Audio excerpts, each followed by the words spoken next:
SI Andrabi versus NIA Judgment Bail, Liberty, and Timely Justice. Welcome to EduRev. Today, let's understand the SI Andrabi versus NIA judgment and why it matters for India's legal system. This case is important because it deals with bail, personal liberty, long periods of custody, and the right to a timely trial.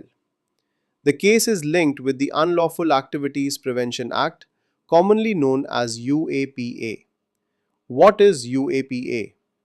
It is a law designed to deal with unlawful activities that may affect the sovereignty, integrity, and security of India.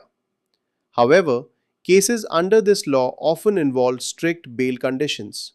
Section 43D, subsection 5 of UAPA makes bail more difficult when the court finds that the allegations appear prima facie true.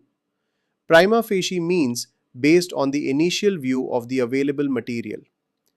But the Supreme Court has repeatedly highlighted an important constitutional principle. Personal liberty cannot be ignored when a trial takes an unreasonably long time. Article 21 of the Constitution protects life and personal liberty. It also includes the right to a fair and timely legal process. The court has earlier discussed this balance in cases such as K.A. Najib versus Union of India. The key idea is that national security and individual liberty must both be protected through constitutional safeguards. For UPSC aspirants, this topic is important for the judiciary, fundamental rights, criminal justice reforms, and the balance between security laws and due process. It is highly relevant for GS Paper 2 and GS Paper 3.